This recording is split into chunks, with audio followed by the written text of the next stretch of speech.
Today we're talking about suffering and trauma, and you would think there's a lot to that, and you would be right. And today we're going to go over some of the stuff that we do worry about, the stresses that turn into trauma, from having abusive parents, to thinking about how we may have failed as a parent, to thinking about how upset we are that our marriage didn't work out, how all the outside stresses of things that are outside of our control that cause trauma, such as wars. The trauma of life is just overwhelming. So we're going to go into a lot of that. And for a lot of you that are new and in the local area, we do a bunch of really cool stuff out here. We have free range, organic beef that we do not sell. We give it away to our members that come whenever we take it to get slaughtered, which is probably going to be in the next month or so. So just throwing that out there, and we just really have a fantastic time, and we invite you to come join us. So in this presentation, we're going to go over a lot of this trauma, and we're going to talk about different things we can do to kind of help that out, because I believe that the universe, God, the infinite intelligence, gave us a lot of tools that we just overlook and we don't pay attention to. And I think that we should. I think it would make our life a lot easier, and I'm responsible for not doing it on many occasions myself. Just like driving over here, I had just a tiny bit of road rage with two people, and I thought it was really funny. And Randall said I was absurd.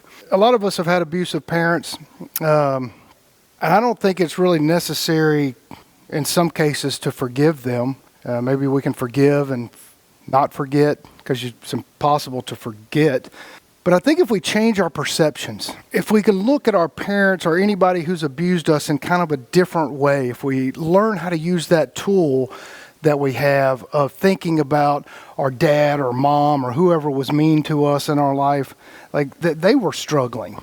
Like they were in really bad places in their life. So if we could just remove ourselves from that scenario, just take ourselves out of it and only look at them, we can start to have empathy.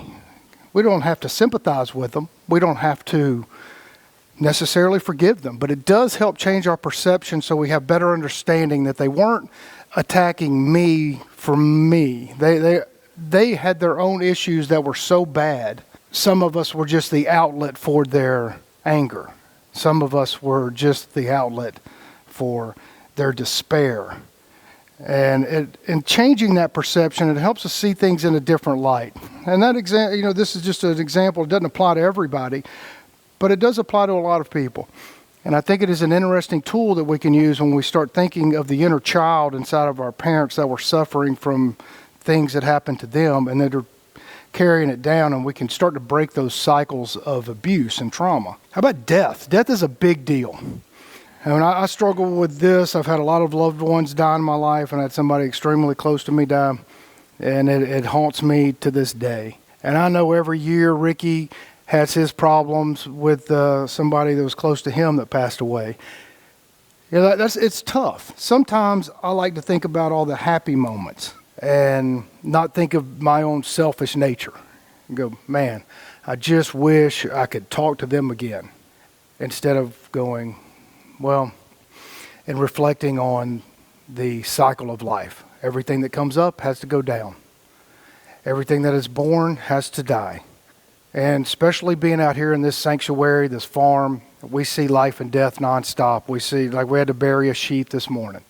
So it's a constant cycle, and we're a part of that, and we're going to go too. But energy never dies. It only transforms. We've learned this over and over and over in science. Nothing ever dies. It just changes. We just don't fully understand what that change is. How about trauma in big masses? Like, to me, I've been thinking about this a lot, because we see good and bad all the time, right? And we see these evil forces, or very negative forces, and these positive forces. And they collide all the time. And I think this spreads out, like we've talked about so many times on Sundays, this the energy of the earth, the energy of the room, the energy of how it felt yesterday when I hugged Matt with his friend he brought over, or seeing Randall, me and him were smiling today. That was like a good energy. But what about all the other energies around the world that are just shooting out negativity, like war zones in Syria, Israel would just bombed Iraq the other day. I mean, like all kinds of crazy stuff is happening around the world. And what happens to all that negative energy?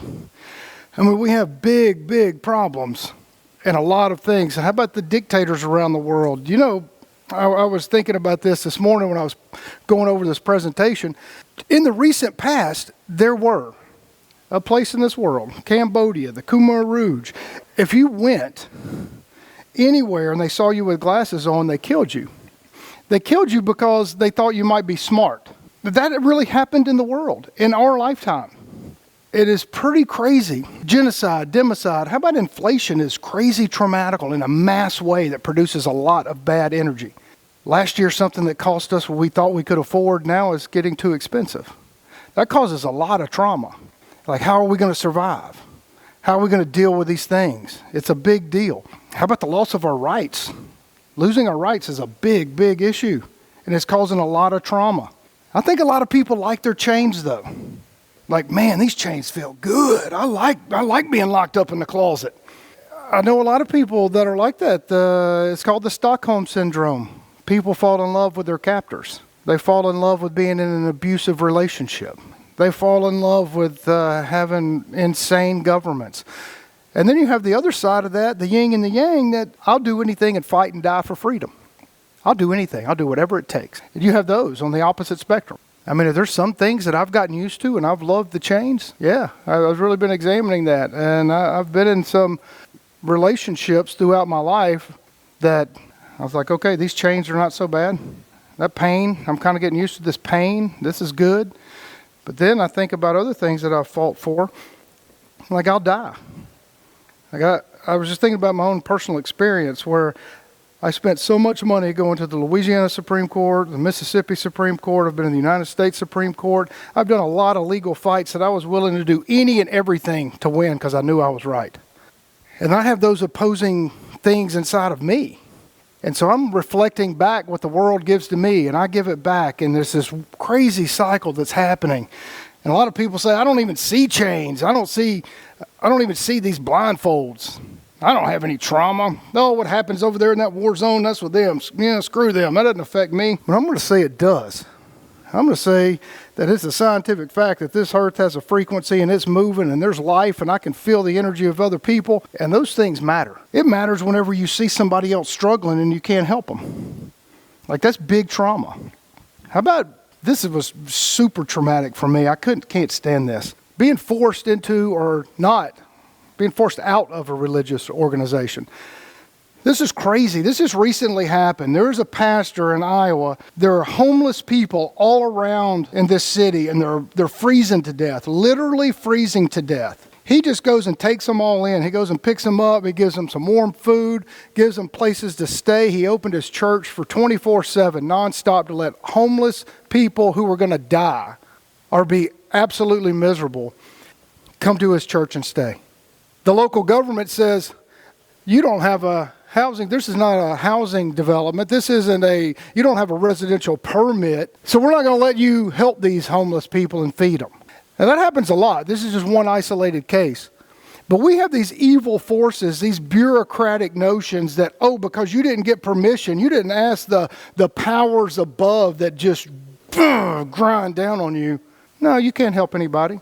I'm imagining that was pretty traumatic for those people that were freezing, and it was even more traumatic for the pastor who wanted to help and was told that he could not. That produces a lot of underlying negative energy in the world. How about this organization? I find these people fascinating. It's called Falun Gong. It's a practice of peace, basically, that was started in the 90s in China, and they were really anti-communist. They wanted to have their independent personal freedom and to worship however they wanted to worship. And over the few decades they've been in existence, they've grown to 70, 100 million people. And the Chinese government has been hunting them down worldwide, including hunting them down in the United States, to kidnap them and torture them and make it where they cannot worship how they want to. And our government says nothing about it. Is that what the infinite would want us to do? Are we, as people who come together, like here, for example, and we help each other out in a myriad of different ways? And what do we do? You know, it's traumatic when we feel like we're just one person, we're just one small group. We can't do anything. These people, like I just said, they were started in 1992, and there are over 70 million of them now. I think the number is closer to 100 million. And the Chinese government labeled them a dangerous cult. And most people do that. Oh, you're a cult, which most people don't even know what the word is. It's culture. If you sit around with a couple of your friends regularly, you are in a culture of friendship. They made threats to them. They wanted to eradicate them. They wanted to make people fearful of being peaceful. And I think it's really, really, really sad that we allow that to happen. This is what they've been doing in the United States to them and in China. They defame them, they bankrupt them financially, and they destroy them physically. That's a problem. There's a lot of trauma that goes on in this world, and people go, oh, that really can't happen here. Really? People get religious? Yeah, they do. All you have to do is open your eyes to see, ears to hear. If you just think about people telling you cannot help somebody that's freezing outside because you don't have some sort of whatever permit. You can't open your doors and take in somebody that is really destitute because you got to ask Big Brother for permission. I think it's a problem. How about this? I mean, we came here to this country to escape religious persecution. You would get tickled if you started to fall asleep. If you did it again, they would stab you. That was common practice. That was common practice in churches worldwide, especially all throughout Europe. We came here to stop that so we could have our own freedoms. And now we're not even letting churches take in homeless people? Yeah. Kill you really, Kevin? Yeah, I'm going to say state violence is a big, big problem. And people that are trying to better themselves have the additional trauma of not only their own life, but everything else that surrounds them. All the negativity and all the positive too. There's a lot of positive things in this world. But there's also an equal or even larger amount of negativity. And it's difficult. It's difficult. 170 million people were systematically and cruelly killed by the actions of governments just in the past 100 years. I've touched on this before, and it's crazy, just like Pol Pot and the Khmer Rouge. If you had glasses, you were going to die. Mao in China with 80 plus million people just killed, especially if you could read. It's pretty interesting that good people that are finding themselves and working on themselves, and that is the biggest trauma of all the problems that we have inside of ourselves. And then we have all these outside forces, and you're like just scratching your head all the time. I think it goes to a big part of why we have such a big, huge drug and alcohol problem in this country. Like there's so many voids, there's so much negativity, there's so much I don't know what to do. I need to escape. It's a problem. Unless you are absolutely a dumbass, unless you are blind, dumb, it is clear that there are negative forces upon good people everywhere right now. Everywhere. And what are we going to do about it? What are we going to do? I believe there are a lot of tools that we can use to help us. I was thinking about this last night, and I said, I got to put this slide up because I just wonder how many politicians, attorneys, central bankers, World Health Organization, all this Davos crowd, did they ever look at themselves and go, are we the baddies? You know, I think about a lot of the soldiers right before the Nuremberg trials of the Nazis killing the Jews. A lot of these soldiers just said we were given orders. We're just doing what we were told. But is that an excuse? You know, is it an excuse that the Pope never said anything about it? Never told all the Catholics that were Germans that, hey, y'all need to stop that. That's bad. Did the Pope look in the mirror and go, am I the baddie? Am I the bad guy? I don't know if they ever do. I'm going to go ahead and say they don't. I'm going to probably say that they don't. And how about all these weird things that are happening around us that really stress a lot of people out? I personally know a lot of people that get stressed out by this big group of world leaders that get together every year, and they have it's all over CNBC, and everybody's talking about it and kissing their rings and kissing their butts. And this guy's ahead of it, tells us a couple of years ago that you will own nothing and be happy. Everybody in the world is going to own nothing and be happy. And I know a lot of people that really stresses them out. They're like, what do I do? Most of these guys are traders. And so they're like, okay, how am I going to trade this? How am I going to play this? How am I going to, instead of focusing on themselves and their inner core and fixing their inner problems, they're focused on these external things like, how do I survive if or when something happens. And it's kind of like that thing we take our emotions, allow our emotions to do time travel on us. And we live in situations and create more trauma that really hasn't even happened yet. I think that the infinite is scratching his head going, why do these people keep doing the same stuff to themselves over and over and over and over again? I've given them eyes, I've given them ears, I've given them the ability to be social, I've given them the ability to help each other out. You have to be going, what is wrong with these people? And then you look at them with this ghosting, like they tell us one thing and do another. Eat the bugs and you're going to be happy. This has been a big campaign. No meat. We're going to take out all the meat. Meat's bad. Bad meat. And they've been promoting this bug thing.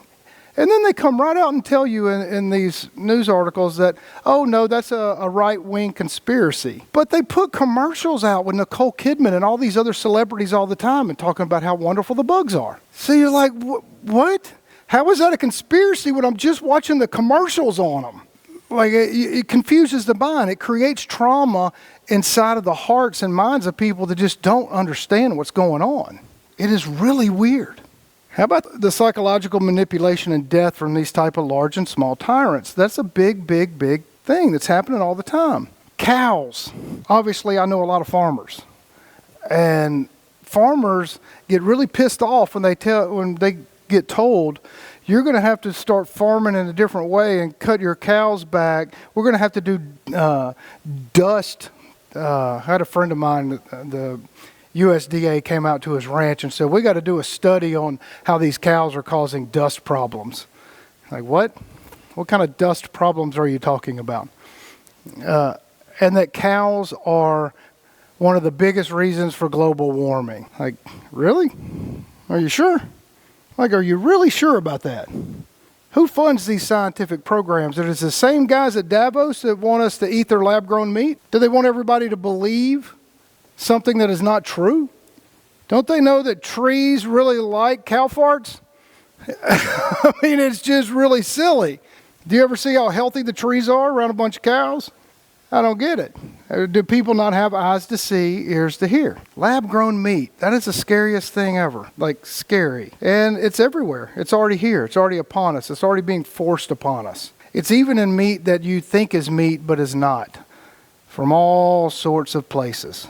You think, oh, wait, man, that sure is a good ground-up beef hamburger, but you're really eating some crap that was grown in a lab, full of all sorts of poisons. That can ultimately cause physical trauma to you, which then makes you have mental trauma. It's scary, people. It's really scary. And then we think, okay, what do we do? Let's just do carbon taxes because it's coming right now. Then we're all stressed out. We don't have enough money. We're struggling every day. How do we pay our bills? My truck's broke down. I got this problem. How do I pay for this? Oh, wait. If I drive this kind of vehicle that's being proposed, I'm going to have to pay taxes on something that has what? We're told that our health is going to suffer because climate change. And I have some friends, too, that are really stressed out about this climate change thing because they think their health is going to be real bad. Our cost of living is going to go up because of climate change. Is that what caused inflation over the past few years, was the change of weather? Does anybody not understand how money works? How money printing works, like our energy, our currency? Oh, the oceans are going to warm. Are they now? We're going to have fewer babies. That could be nothing to do with all the poison in our food and our lack of taking care of ourselves. I'm sure that has nothing to do with it. I'm sure it's the sun has nothing to do with it either. And our properties are going to be uninsurable. Oh, we're going to have an increased chance of another pandemic because of the weather change. That's not because we're having these labs everywhere where we're practicing and building all of these pandemics. Oh, no, that has to be because of climate change. But then I start thinking, all right, there's a lot of us here that like Obama and some of us don't. But he's one of the biggest promoters of this thing. No cows, climate change is going to affect us. The sea levels are going to rise. But those are his two houses, one in Hawaii and one in the Hamptons, and they're right at sea level. Does that guy believe that? Does he believe that the waters are really going to rise when he spends tens of millions of dollars on a house right on the water? Like, what is not clicking in our brains? Like, where's the BS? Because if you really think that the sea level is going to rise, you're not going to spend $10 million on a house on the water. I just don't buy it. Same way with Amazon, with Bezos. They're the biggest promoters of this nonsense. And what do? He just buys him a brand new house immediately on the ocean. Zuckerberg's building his big house right now. That's a picture of his house right at sea level. But they're telling us we need to stop eating meat. We need to stop driving whatever kind of cars we want to drive because the sea's going to go. I don't believe it. I smell BS. I think the infinite gave us a tool to go, okay, somebody's telling us a lie. I want to know what the lie is. Why is it? Who's doing it? And for what reason? How do I start to worry about all the things in my life and take care of my life when I got all these other people telling me by 2050 I got to have an electric car? I mean, what was that? I can't remember the exact day, but in 10 years, in 2030, you have to buy a new car that's an EV in California? Like, that's 10 years from now. Like, all of these things, and who's going to be able to afford that? Most people can't afford an old used car right now, and those new things are $60,000, $70,000, $80,000. Who knows what they're going to be in 10 years? What kind of extra trauma does that cause us? How does that affect us where we go, oh man, I don't even have time to meditate. This is crazy. I'm just too stressed out. Should we honor Mother Earth? Absolutely. That's one of our biggest tenets here is to love the earth, to do earthing. Should we be better at it? Yes. Should we encourage everybody to be better stewards of the earth? Absolutely. And are these forces outside of our control forcing outside negativity and energy into our life through fear?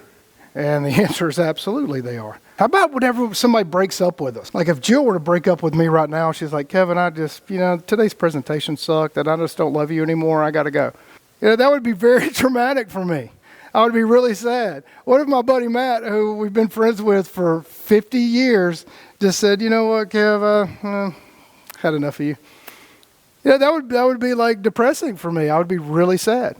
How do we deal with that? How do we deal with thinking that we might be alone, that we don't have anybody? I mean, sometimes I feel that way, even though I got good friends. I mean, I got a lot of y'all come out that want to see me do a presentation and want to talk to me and want to be my friend. And sometimes I even still feel alone.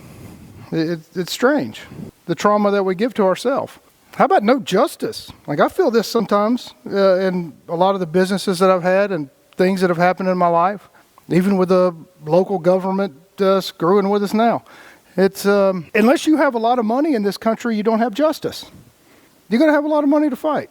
I know I've spent millions of dollars fighting. And if I wasn't willing and able to throw it at that thing, then I would have lost. It's crazy. Just a few more minutes and we're almost done. We've talked about this some in the past where when we go to work, Randall's going to work at the golf course, he's expending his energy. It's called currency for a reason. It's an energy current. Y'all are electricians. You understand what currency means. That's why they call it, you're taking your life in exchange for this currency.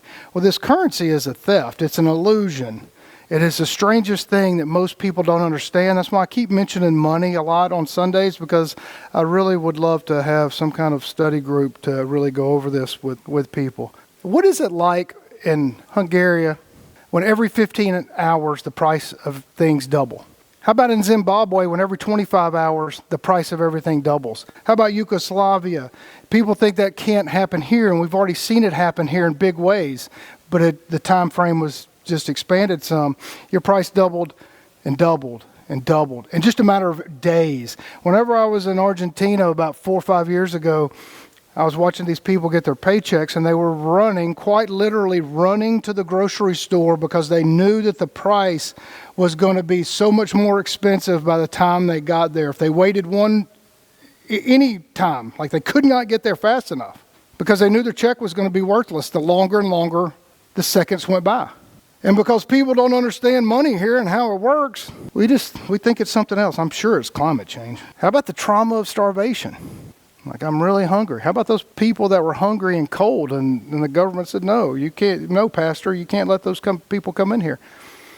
How about whenever we had an ice storm and right before the storm, everybody goes up and buys everything in the store. Or when the scamdemic happened and you couldn't buy toilet paper. Or you couldn't buy, nobody could wipe their ass. So everybody's just stinking. Luckily, we were all confined, so nobody had to smell it. It's kind of ridiculous. But what do? Who's prepared? I mean, my buddy Matt's prepared because I'm his friend. It's crazy. But I think to try to figure out how to solve our trauma, I think it takes, doesn't matter if it's a church or whatever organization, groups like us that come together, chess club, I mean, whatever it is, everybody should start having a little garden, learning their food, learning the blueprints of the universe that are given to us. Just like what we're doing here. We had guys here yesterday working in the greenhouse, getting it ready for another, less than a month probably. We're going to start planting. And we invite any of y'all out here. You want to learn about your food? You want to have your food for free? Come out here and use the place. How do we deal with financial difficulties? There's some people out here yesterday that were helping. They were in a financial bind. And I was honored to be able to help because it makes me feel good. Like, it makes me feel good. So maybe that's a selfish thing. Maybe it wasn't so much I was helping him, I was just helping myself feel good. Who knows? But it was really, we have to surround ourselves with people that know have our back. Like, I know Ricky has my back most of the time until he's like really upset about something and I might not talk to him for half a day. Ricky's stuck. His truck breaks down on the side of the road. Well, he calls me and I come get him. Ricky could do that no matter what time it is, anywhere, anytime, no matter what he's driving, who he's with. And as I become closer friends with Steve and his wife, and got a new guy out here today in Randall. I mean, that's what we're here for, when we're in a bind. Because we're all in a bind all the time. Like, if I wanted to drink real bad and I'm an alcoholic, I should call a buddy that's not an alcoholic and go hang out with him. Man, I'm in a bad spot. I just got to get the hell out of here. I need to hang around somebody that's not going to drink. Because if I know if I'm left up to my own devices, maybe that's what I'm going to do. Maybe I'm going to do something worse. Hang around people that are way smarter than you. That's a big solution. Hang around people that are super smart. Learn. Like Ricky has gone, he's been catching himself. He was the worst interrupter known to mankind a year ago. It was hard for me to say a sentence without him interrupting me. And now he catches himself. He's like, hey, sorry about that. That is growth. That is personal friendship whenever we can talk and be honest about it. Like, hey, you're not hurting my feelings by interrupting, but I sure would like to finish telling you this so we could do whatever we're doing. That's just human growth. And then we can learn together in groups because we all have different tools at our disposal. And all of these outside forces, all these outside traumas, all these outside things that are upon us. If we come together and build trust with each other, we can figure out together how to live better. And that is one of the biggest reasons why I offer up this property, because I don't want to be alone. I like Dante most of the time. And I probably don't like him sometimes because I'm either pissed off at myself for some reason. It's projecting of something else. If y'all like these messages, if you like what we're talking about, if you like getting to know yourself so you can better communicate and practice the art of listening so you can ultimately connect with the infinite, meditate. If you want to come out here and meditate, come on. Come join us. We're here every Sunday, 1:15. Normally Andrew, one of our great friends, cooks for us. He had a problem today with his truck. Sorry, Andrew. I love you, buddy. We'll see you next time. Thanks for joining us.